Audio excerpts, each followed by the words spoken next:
नमस्कार, मैं अशोक कुमार पांडे और स्वागत है आपका टीसीएच पर। कल सुप्रीम कोर्ट के अंदर जो कुछ हुआ है वो इतिहास में काले अक्षरों से लिखा तो जाएगा, लेकिन साथ साथ ये सवाल भी पूछा जाएगा कि सीजेआई गवई साहब ने आखिर इस नफरती वकील को माफ कैसे कर दिया। सीजेआई साहब को कोई फर्क नहीं पड़ता। अच्छी बात है, सीजेआई साहब बहुत बड़े आदमी हैं, उनको कोई फर्क नहीं पड़ता। उनके पास सुरक्षा है, उनके पास सारी सुविधा है, सब कुछ है, बड़े दिल के हैं, उनके ऊपर कोई फर्क नहीं पड़ता। लेकिन क्या यह जूता सिर्फ और सिर्फ सीजेआई के ऊपर फेंका गया था? क्या भारतीय संविधान के ऊपर यह जूता नहीं फेंका गया था? क्या इस देश के दलितों के ऊपर यह जूता नहीं फेंका गया था? गवई साहब ने कहा मुझे कोई फर्क नहीं पड़ता है, बहुत अच्छी बात। गवई साहब ने कहा उसका जूता भी वापस कर दो, चलो यह भी बहुत अच्छी बात है। लेकिन क्या गवई साहब ने यह देखा कि रिहा होने के बाद उसको कैसे हीरो बनाया जा रहा है? एएनआई पर उसका वीडियो चल रहा है, पीटीआई पर उसका वीडियो चल रहा है, उसके बयान आ रहे हैं, और उसके बयान सुनने के बाद क्या गवई साहब को यह लगता नहीं है कि उसके खिलाफ कंटेम्प्ट ऑफ कोर्ट की बाकायदा प्रोसीडिंग्स चलानी चाहिए? क्या वो एक साधारण आदमी है? क्या किसी गुस्से के चलते सिर्फ उसने जूता उठाया? उसकी आप पूरी बात सुनिए जो एएनआई पे मैं आपको सुनवाऊंगा। उसको किस किस चीज से शिकायत है, उसको बुलडोजर वाले बयान से भी शिकायत है। आगे तुम मॉरिशस जैसे देश, दूसरे देश में बोल रहे हो जाके कि देश बुलडोजर से नहीं चलेगा। अरे मैं क्वेश्चन है मेरा सीजेआई से भी और जितने मेरा विरोध कर रहे हैं कि मुझे बताइए कि जिन लोग, मैं बरेली का पैदा हुआ हूँ, बरेली कॉलेज से मैंने बीएससी किया है, मैं बरेली में बड़ा पला हूँ, मेरा मकान है बरेली में, मेरे पेरेंट्स रहते थे। मुझे ये बता दो कि जिन लोगों के खिलाफ बुलडोज़र चला रहे हैं उन्होंने सरकार की संपत्तियों पे कब्जे कर रखे हैं, बड़े बड़े महल बना रखे हैं, होटल बना रखे हैं, मैरिज के लॉन बना रखे हैं, उन्होंने, उनके खिलाफ क्या योगी जी जो बुलडोज़र चला रहे हैं वो कार्रवाई गलत है? उन्होंने अवैध ज़मीनों पर कब्जा कर रखा और तुम रोक लगाते जा रहे हो हाई कोर्ट, सुप्रीम कोर्ट वाले। उसको गवई साहब के उस बयान से भी शिकायत है जिसमें उन्होंने कहा था कि यह देश बुलडोजर से नहीं चलता है, यह देश संविधान से चलता है। और आप देखिए, सीजेआई गवई साहब की एक टिप्पणी आई थी और उस टिप्पणी के बाद किस तरह से उनके खिलाफ हिंसा फैलाने की कोशिश की जा रही थी। लगातार हिंसक बयान दिए जा रहे थे। अजित भारती जैसे राइट विंग के लोग बाकायदा ऐसे वीडियोस बनाते हैं जिन वीडियोस में कहा जाता है कि क्या कोई उनकी मुंडी दीवार से टकरा नहीं सकता, क्या कोई उनके ऊपर थूक नहीं सकता। बोल जा रहे। नहीं तो अगर जैसे गवई साहब को ये भैया पता होता कि मैं विष्णु भगवान पे आस्था पे अगर टिप्पणी कर रहा हूँ तो बाहर निकलते ही कोई सा मेरे पे भाई कुछ ने कार 10 आदमी घेर ले। 2 अक्टूबर आ रहा है, बोर्ड से आपके बस की नहीं है। गांधी तो बन सकते हो। गांधी तरीके से क्या करते, मुंह पे थूक देते। भाई गवई के मुंह पे थूकने की क्या सजा आई पीछे? खूब ज्यादा होगी 6 महीने, वही इससे ज्यादा तो कुछ नहीं है ना। ये भी नहीं कर पा रहे हिंदू। ये पूरा एक माहौल बनाया जा रहा था सीजेआई गवई के खिलाफ, और ये सिर्फ सीजेआई गवई के खिलाफ नहीं था, ये बाकायदा हिंदुत्ववादी जो अपने आप को कहते हैं, सनातनी जो अपने आप को कहते हैं, उनका हेट अभियान था। गवई साहब अपने ऊपर हुए हमले के लिए माफ कर सकते हैं, लेकिन इन सारी चीजों को देखते हुए, इन सारी चीजों को रोशनी में रखते हुए जो उन्होंने किया है, माफ कीजिए, चाहे तो मेरे खिलाफ कोई कंटेम्प्ट कर दीजिए, लेकिन मैं गवई साहब के इस निर्णय से बिल्कुल भी सहमत नहीं हूं। इस देश के संविधानवादियों, इस देश के दलितों, इस देश के अल्पसंख्यकों और इस देश में लोकतंत्र को मानने वाले लोगों को गवई साहब ने बड़ा धक्का पहुंचाया है। नतीजा क्या है? नतीजा यह है कि वो आदमी आराम से बाहर आकर बयान दे रहा है। एएनआई उसका बयान चला रहा है। एएनआई को वो इतना महत्वपूर्ण लग रहा है कि उसका बयान चलाया जा रहा है। ऐसा नहीं है कि मैं नशे में था या मैंने कोई गोलियां खा रखी थी और मैं कुछ करके आया, ऐसा कुछ भी नहीं है। उन्होंने एक्शन किया, मेरा रिएक्शन था, ये जो भी था। तो आप इसके लिए जैसे लेना चाहें लीजिए। आई एम फ्री टू से दिस थिंग कि मैं फियरफुल नहीं हूँ किसी चीज़ के लिए, ना मुझे कोई इस बात का अफसोस है कि क्या हुआ क्या नहीं हुआ। मगर सीजेआई को भी ये सोचना चाहिए कि इतने ऊंचे संवैधानिक पद पर जब वो बैठे हुए हैं, पूरी कोर्ट में हर वकील, काबिल से काबिल वकील उन्हें मी लॉर्ड कह रहा है, तो उन्हें मी लॉर्ड के माने समझने चाहिए। मी लॉर्ड का क्या मतलब, वो उसकी गरिमा रखनी चाहिए। भाई ये है, किसी को आप भीख नहीं दे सकते तो उसका बर्तन तो मत तोड़ दीजिए, उसको इतना जलील तो मत कर दीजिए कि भगवान के सामने मेडिटेट करो। आपने सुना, इस आदमी को देखा, कहीं से आपको लगता है कि इसको कोई अफसोस है, कहीं से आपको लगता है कि ये किसी भी तरह से शर्मिंदा है, कि इसको कोई शर्म आ रही है कि चलो गलती हो गई, आगे यह गलती नहीं होगी। नहीं, बिल्कुल शर्मिंदा नहीं है। यह आदमी पूरी तैयारी और पूरी प्लानिंग के साथ यह नाटक करने गया था। अगर इसको जेल भी हो जाती थोड़े दिन तो कोई दिक्कत नहीं थी। कल आपको ये किसी पार्टी में, और आप जानते हैं किस पार्टी में शामिल होगा, कल वहां पर शामिल होकर अगर चुनाव लड़ता हुआ ये दिखे, कल बड़े बड़े भाषण देता हुआ दिखे, कल इस देश को सनातन और हिंदू समझाता हुआ दिखे, तो आप जरा भी आश्चर्य मत कीजिएगा। और इसके लिए अगर कोई जिम्मेदार है तो गवई साहब जिम्मेदार हैं, जिन्होंने इसको खुली छूट दे दी। कई सारी घटनाएं पीछे की आपको देखनी पड़ेंगी। गवई साहब का एक बयान आया, और वो बयान ये था कि ये देश संविधान से चलता है, बुलडोजर से नहीं। और ये वही टाइम था जब बरेली में बुलडोजर चलाए जा रहे थे। इस वकील ने अपने बयान में बताया है कि ये बरेली का रहने वाला है और योगी आदित्यनाथ का समर्थन कर रहा है कि अगर वो बुलडोजर चलवा रहे हैं तो बिल्कुल ठीक कर रहे हैं। इसको पता है कि कौन सी जमीन कब्जे की है और कौन सी जमीन अवैध है। कोर्ट फैसला नहीं करेगा। इस वकील ने फैसला कर दिया कि वो जमीन कब्जे की है जो मुसलमानों के घरों पर और उनके व्यवसायों के ऊपर चलवाया जा रहा है बुलडोजर।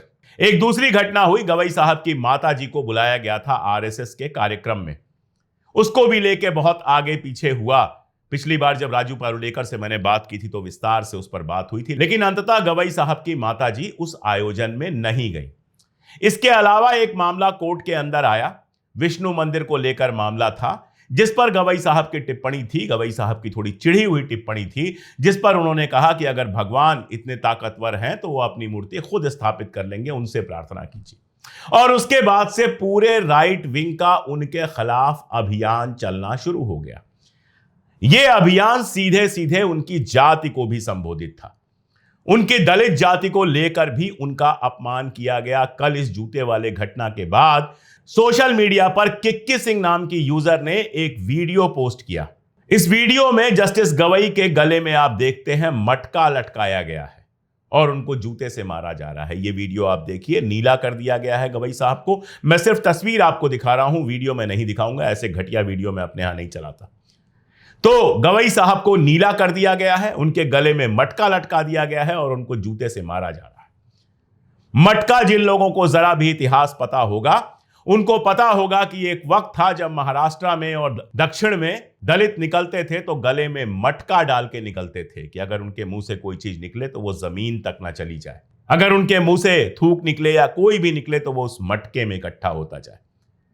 और असल में यह दलितों की पहचान के लिए था, ताकि आप दूर से देख लें कि कोई दलित आ रहा है। जस्टिस गवई महाराष्ट्र से ही हैं, उसी जमीन से हैं जहां से फुले अंबेडकर पैदा हुए हैं। और जस्टिस गवई साहब का ऐसा घटिया चित्र बनाना क्या कंटेम्प्ट ऑफ कोर्ट नहीं है? क्या सीधे सीधे इस यूजर के ऊपर दलित उत्पीड़न केस नहीं लगना चाहिए? लेकिन नहीं, यह वीडियो है, वहां पर शेयर हो रहा है, लोग तालियां बजा रहे हैं, तारीफ हो रही है।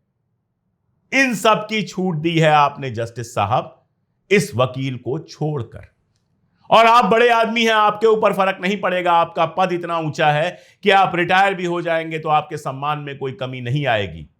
लेकिन इस देश का आम दलित, इस देश का आम नागरिक, मेरे जैसा लोकतंत्रवादी और संविधानवादी व्यक्ति जब इस तस्वीर को देखता है, जब इस अपमान को देखता है, तो उसको लगता है कि मेरे देश को 70-80 साल पीछे ले जाने की कोशिश की जा रही है। मेरे देश के नेताओं ने, पंडित नेहरू ने, डॉक्टर अंबेडकर ने, महात्मा गांधी ने, मौलाना आजाद ने, इन सब लोगों ने मिलकर जो ख्वाब देखा था, संविधान बनाया था सबकी बराबरी का, उस संविधान पर जूता मारा जा रहा है, उस संविधान को थूका जा रहा है और आप इसकी सजा नहीं दे पा रहे हैं। यह बड़ा दिल नहीं है।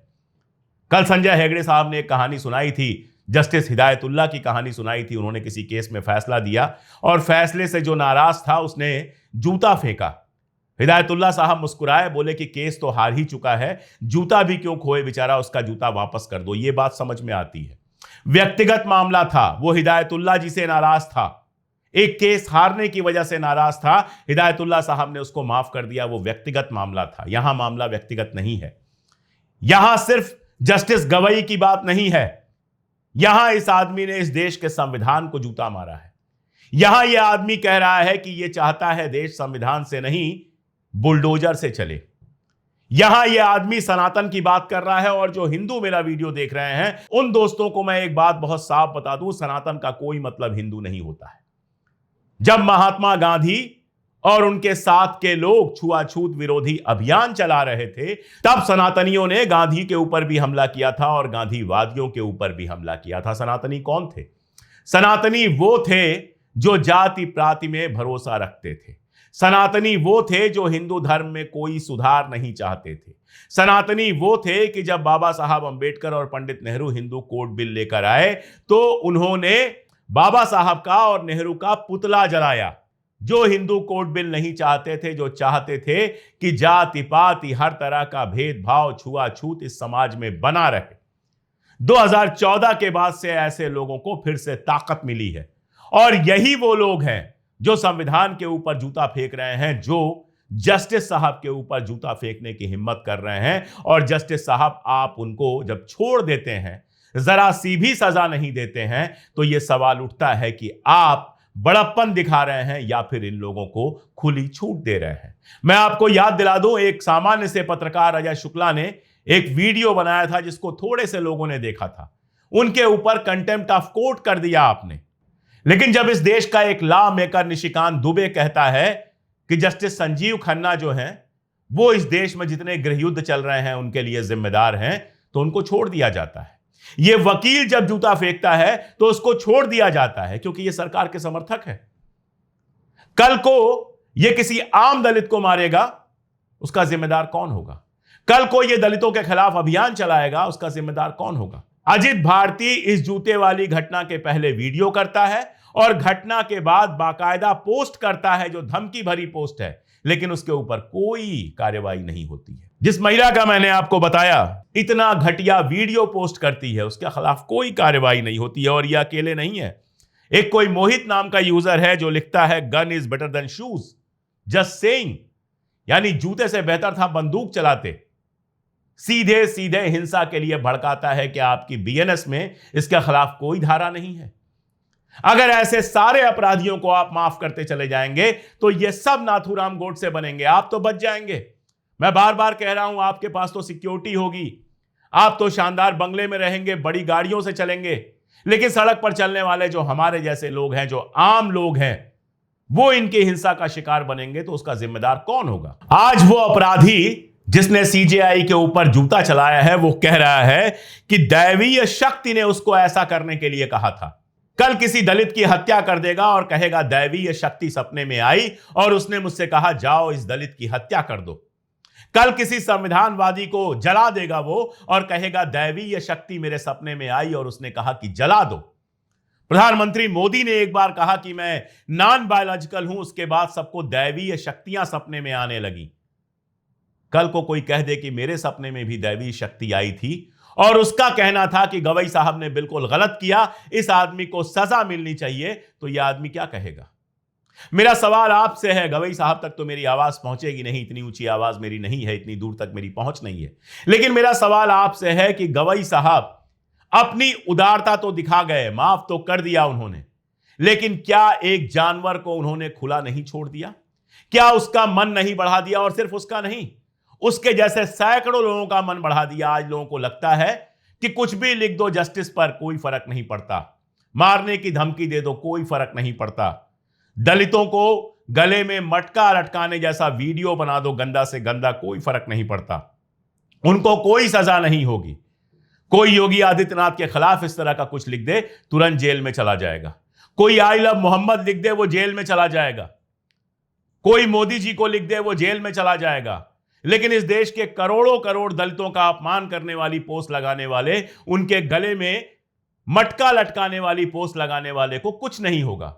इसका क्या मैसेज जाता है? इसका मैसेज यही जाता है कि अगर आप सरकार के समर्थक हैं तो आप कुछ भी करने को आजाद हैं। एक मौका था जस्टिस साहब, चीफ जस्टिस साहब, एक मौका था आपके पास, न्यायमूर्ति साहब आपके पास एक मौका था, माननीय मुख्य न्यायाधीश महोदय आपके पास एक मौका था कि ऐसी ताकतों को आप बताते कि कानून की ताकत क्या होती है, लेकिन वो मौका आपने गंवा दिया।